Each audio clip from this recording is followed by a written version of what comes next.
Ce programme est financé par les amis et partenaires du ministère de Joyce Meyer.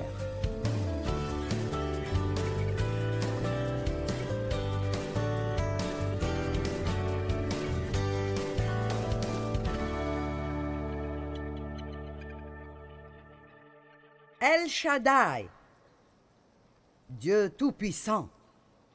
Il a toute puissance, il a tout pouvoir. Rien n'est impossible à Dieu. Nul problème n'est si petit que Dieu n'est pas intéressé, et nul problème n'est si grand que Dieu ne peut pas arranger. Rien n'est trop grand. Et la bonne nouvelle est que non seulement Dieu est tout-puissant, mais son pouvoir nous est disponible. Pour des années à l'Église, j'ai entendu que Dieu est puissant, mais personne ne m'a jamais dit qu'il voulait partager ce pouvoir avec moi. Qu'il a dit dans Luc 10, 19, « Voici, je vous donne l'autorité. Je vous donne l'autorité de marcher sur les serpents et sur les scorpions et sur toute la puissance de l'ennemi, et rien ne pourra vous nuire. » Et vous dites, « Attends une minute, des choses m'ont blessé. » Mais rien ne peut vous faire des dégâts permanents et éternels si vous fixez vos yeux sur Dieu. Satan peut venir contre nous d'une façon, mais il devra fuir de devant nous de plusieurs façons. Et je vais venir ici et juste prendre ceci à l'extrême pour un instant. Je pensais pendant le week-end et j'ai pensé... Pas le week-end, mais avant d'être venu ici, et j'ai pensé... Une des grandes choses à laquelle les gens pensent est la mort. Bon, et si je n'échappe pas? Et si je n'échappe pas?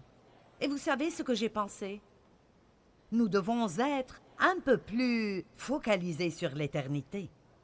Nous devons être... nous ne parlons pas de l'éternité comme les saints l'ont fait au premier jour de l'Église.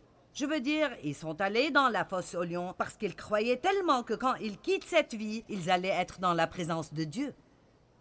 Et alors... La mort n'est pas la pire chose qui peut arriver à quelqu'un. Oui, nous voulons tous vivre autant que possible, mais la mort n'est pas la pire chose parce que la Bible dit « Car Christ met gain à vivre et à mourir ». Et vous savez ce que je pense? Plus que d'avoir peur de la mort, nous avons besoin d'avoir peur de ne pas être stable et tenir ferme jusqu'à ce que notre temps soit écoulé. Nous devons nous assurer que nous mourrons en Christ et ensuite nous aurons la victoire, peu importe ce qui se passe autour. Parce que n'importe qui d'entre nous, même si nous avons 100 ans, ce n'est rien à comparer à l'éternité et nous allons vivre pour un longtemps. Jésus a dit, je vais vous préparer une place. Il est en train de construire votre maison. Amen. Donc, je vais bientôt donner quelques enseignements à propos de l'éternité. Je pense que nous devons en parler un peu plus. Nous ne voulons pas être si fixés sur le ciel que nous ne faisons rien sur terre, mais nous ne voulons pas être bloqués ici, pensant qu'il n'y a rien d'autre et être pétrifiés de quitter.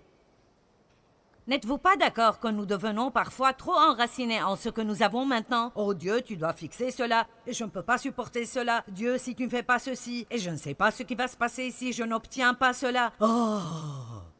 Et je n'ai pas la victoire. Tu ne m'as pas donné ce que je voulais. Mais la vérité est que quand il dit « Aucun mal permanent ne peut venir à vous », je vous le dis... Nous avons eu la victoire. Nous sommes plus que vainqueurs parce que quand nous quittons ici et allons dans la dimension suivante, nous allons y rester pour l'éternité.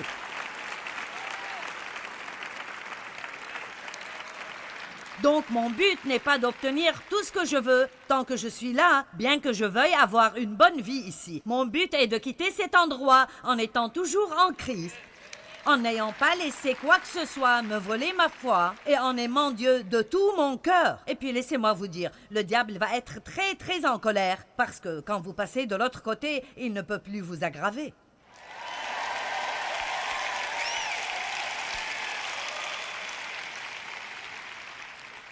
Nous n'avons pas à être vaincus par nos ennemis. Dieu nous a donné le pouvoir.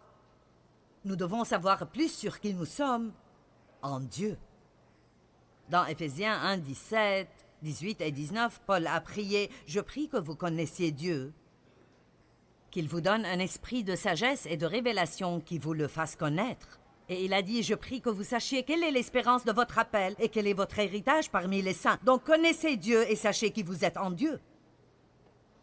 Connaissez Dieu et sachez qui vous êtes en Dieu. Connaissez votre héritage. Nous sommes co-héritiers avec Dieu. Tout ce qu'il a hérité du Père à travers sa vie parfaitement obéissante, nous obtenons comme téléchargement. Tout comme quand vous achetez un nouveau logiciel pour votre ordinateur, il nous est téléchargé par la foi. Vous achetez un logiciel, vous le placez par la foi et vous vous attendez à ce que ça marche. Bien, Dieu a téléchargé certaines choses en nous par Christ et il veut que nous le croyions, l'apprécions, soyons reconnaissants et l'utilisons dans ce monde ici pour améliorer et faire croître son royaume. Regardons ces 3 passages qui parlent de notre puissance. 1 Jean 4,4. Vous, petits enfants, vous êtes de Dieu, vous lui appartenez, et vous avez vaincu ces prétendus prophètes, ces agents de l'Antichrist, parce que celui qui est en vous est plus grand que celui qui est dans le monde. Que quelqu'un dise, le plus grand vit en moi. Colossiens 2,15. Dieu a dépouillé les dominations et les autorités qui étaient contre nous et les a livrées publiquement en spectacle, en triomphant d'elles en lui par la croix de Jésus-Christ. Donc Dieu a désarmé le diable. Il a pris les armes des principautés et des pouvoirs, et Satan est un ennemi vaincu, mais il mentira et nous dira qu'il a plus de pouvoir que nous si nous ne savons pas qui nous sommes en Christ. Que tout le monde dise « le Christ vit en moi ». Et puis finalement, 1 Jean 3,8. Mais celui qui pratique le péché, qui fait du mal, est du diable, a le caractère du diable, car dès le commencement, le diable pêche et viole la loi divine.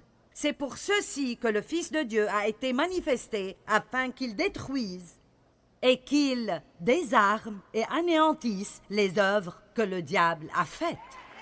Pour cela, le Fils de Dieu a été manifesté pour annuler, anéantir, dissoudre et détruire les œuvres du diable. Que quelqu'un dise « Satan est un ennemi vaincu ».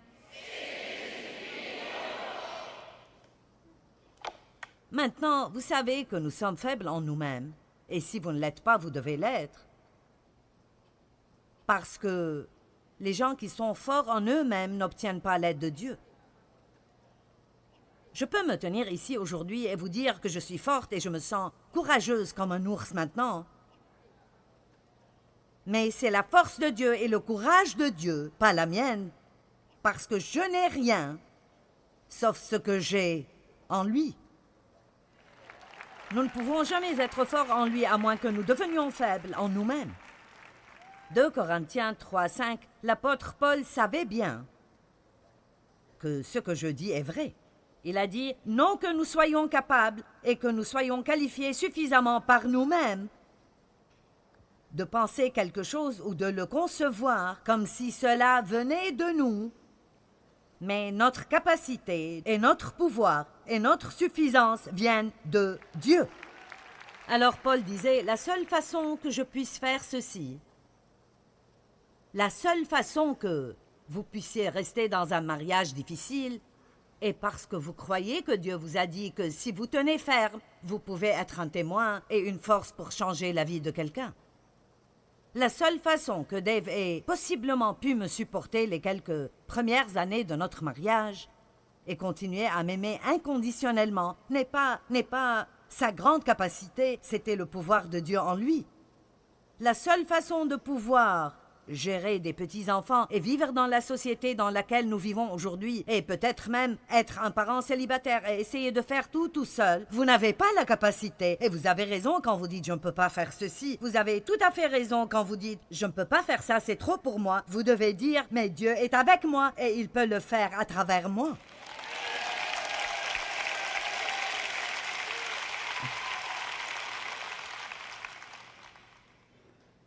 Vous savez, l'histoire de Samson est une histoire intéressante. Et Samson était un nazir. Il avait fait un vœu de nazir. Et Dieu l'a rendu extrêmement fort. Mais c'était son lien proche de Dieu qui le gardait fort. Et les gens aujourd'hui se trouvent très déconnectés et laissent leur batterie s'épuiser et puis ils se demandent pourquoi rien ne marche dans leur vie. Écoutez, vous devez rester branchés à la source d'alimentation. Depuis quand êtes-vous débranchés? Il est temps pour vous d'être branchés de nouveau et assurez-vous que vous restez branchés. Et alors Samson s'est impliqué, a été tenté par une femme, a eu une affaire avec elle, et son objectif était juste de le décevoir. Elle n'était pas bien dès le début. Son but était de découvrir quel était le secret de sa force. Vous savez, le secret de notre force est Dieu. Et le secret de la force de Samson était Dieu. Mais Dieu lui avait dit que tant qu'il laisserait ses cheveux pousser sans les couper, il restera fort, et c'était juste quelque chose entre lui et Dieu. Et vous savez, il y a peut-être certaines choses que vous sentez que Dieu vous a dit de faire, et si vous faites ces choses, alors des choses vont aller bien pour vous. Vous savez, toute bénédiction dans notre vie vient par la grâce, mais cela ne veut pas dire que Dieu ne nous demande jamais de faire quelque chose. Une des choses que je prends pour acquis, Dieu a travaillé en moi à ce sujet dès le début de mon ministère. Je ne peux pas me disputer avec mon mari à la maison et puis venir ici et m'attendre à avoir sa puissance. Je ne peux pas le faire. Donc, si parce que j'ai réussi pour un certain temps, je commence à penser que cela n'a pas d'importance, et je peux peut-être me réveiller de mauvaise humeur et être impoli, ou peut-être Dave. Je ne peux pas imaginer Dave se réveiller de mauvaise humeur, mais essayons de prétendre qu'il le fait. Disons que Dave et moi avons eu un argument exubérant ce matin, et ce n'est pas important, c'est la faute de qui?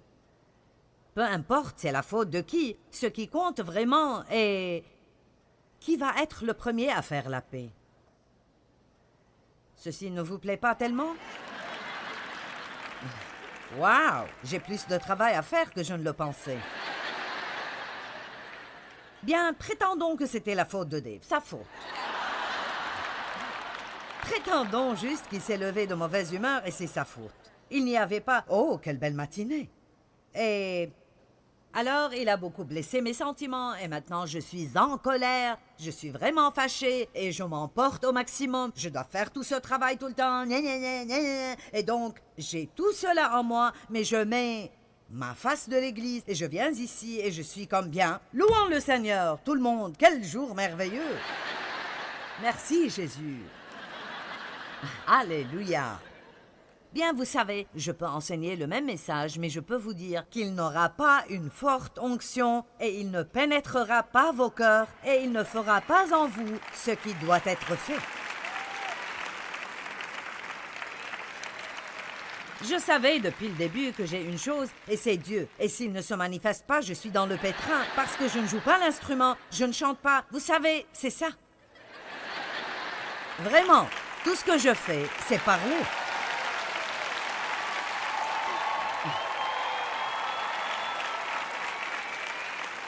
Et je veux vous dire, c'est parfois un peu effrayant. Et donc, cela fait partie de mon alliance personnelle avec Dieu, que je ne viendrai pas à sa tribune pour délivrer sa parole avec n'importe quel type de colère ou d'amertume ou de non-pardon dans mon cœur. Je ne le ferai pas. Et donc, Dieu avait demandé à Samson, juste en tant que signe entre eux, de ne pas se couper les cheveux. Et il finit donc par dire à Dalila quel était son secret. Et alors qu'il était endormi, elle coupa ses cheveux. Et l'ennemi est entré et l'a eu, et il a perdu sa force. Maintenant, c'était un homme qui, avant cela, avait tué des milliers d'hommes avec la mâchoire d'un âne, tout seul, avait écartelé un lion avec ses mains. Et maintenant, il a perdu sa force parce qu'il a arrêté de faire ce que Dieu lui avait demandé de faire. Laissez-moi vous dire quelque chose. Tant que nous marchons avec Dieu, et soit nous lui obéissons, soit nous nous repentons quand nous réalisons avoir fait une erreur, nous serons forts Et nous pouvons être audacieux dans notre vie et nous pouvons confronter l'ennemi. Mais vous ne pouvez pas faire ce dont je parle aujourd'hui si vous avez une vie relâchée ou vous ne faites pas beaucoup attention à ce que Dieu vous dit et vous pensez que parce que vous allez à l'église chaque dimanche, cela compense toute autre chose.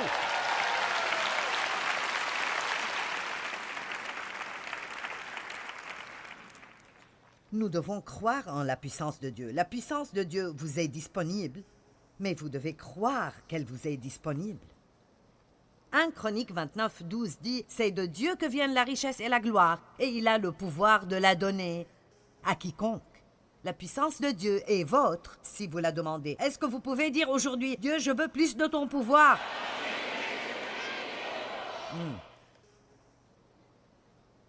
Merci, Seigneur, pour ton pouvoir. Comme je l'ai dit, j'ai entendu beaucoup de sermons sur la puissance de Dieu, mais jamais de la mienne. Je crois que vous avez le pouvoir à travers Christ de résister au péché.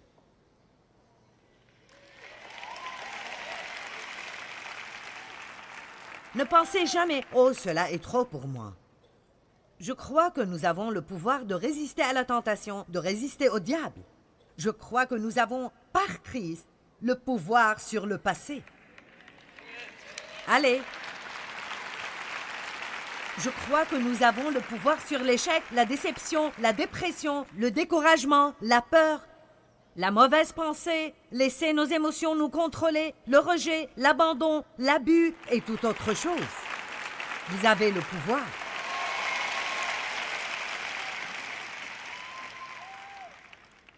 Et maintenant, nous venons à un nom merveilleux. Jéhovah Elohim. Qu'est-ce que ça veut dire? Le Seigneur est Dieu, le seul Dieu. Le Seigneur est Dieu, le seul Dieu. Deutéronome 6, 4 et 5. Et vous allez comprendre pourquoi cela était très important. Ce nom particulier était aussi important pour les Israélites. Écoute Israël, l'Éternel, notre Dieu, est un seul Éternel, le seul Éternel. Et tu aimeras l'Éternel ton Dieu de tout ton cœur et de toute ton âme, de tout ton être et de toute ta force. L'Éternel notre Dieu est un seul Éternel, le seul Seigneur. Plusieurs endroits, plusieurs fois. Dans la Bible, il y a cette déclaration « Le Seigneur notre Dieu est un ». Et j'ai commencé à penser à cela il y a quelques années, et je ne l'ai pas compris tout d'abord, mais... Vous voyez, il vivait parmi les païens, qui avaient toutes sortes de dieux. Et j'avais juste commencé à faire une petite recherche en ligne, et en effet, il y a beaucoup de différentes choses que les gens appellent des dieux devant qui ils se prosternent même, et c'était vraiment trop accablant pour que je puisse même faire une liste. J'ai commencé... Mais je ne suis pas arrivé loin. Vous pouvez retourner à la mythologie grecque et ensuite toutes les différentes religions. Il y a une religion aujourd'hui qui a 330 millions de dieux. Et ce qui est intéressant est que j'étais dans ce pays et j'ai vu la carrière de Pierre où ils arrachent...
effectivement la pierre et font les dieux. Maintenant, Comment est-ce que quelqu'un peut être un Dieu si je peux le créer? Je veux dire aller. Donc, je vais aller quelque part et sculpter une pierre. Et puis, je vais prendre ce petit bidule et le mettre quelque part et je vais me prosterner devant lui et penser que cela va m'aider. Je vais vous le dire, je suis vraiment désolée pour les gens qui croient en ces choses. Et j'espère et prie que beaucoup d'entre vous regardent ce programme aujourd'hui. Je veux vous dire quelque chose. Vous n'avez pas besoin d'adorer une statue de pierre froide, morte, sans vie, immobilière. Il y a un Dieu qui est vivant, qui vous aime, et il veut venir et vivre à l'intérieur de vous et vous donner le pouvoir de vivre une vie merveilleuse. Le Seigneur, notre Dieu, est Dieu seul, le seul Dieu, le seul vrai Dieu. Et nous devrions l'aimer de tout notre cœur, de tout notre être, toute notre âme, de toute notre force, parce qu'il mérite notre louange.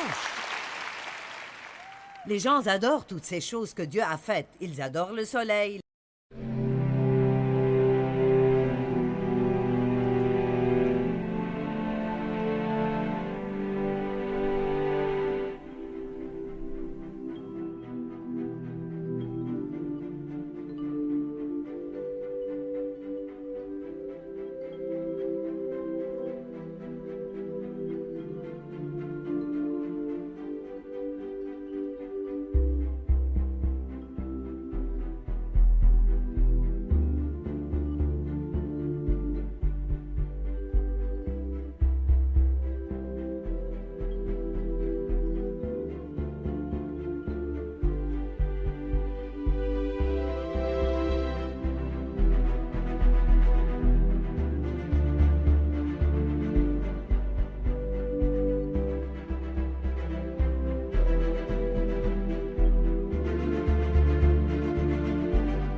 La lune, ils adorent la nature.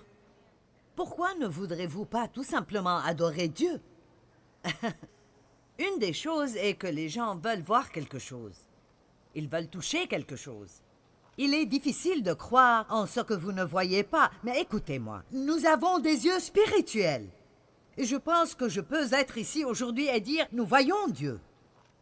Je crois que je vois Dieu. Je ne l'ai pas vu face à face, mais je le vois à chaque fois qu'un de mes petits-enfants est né.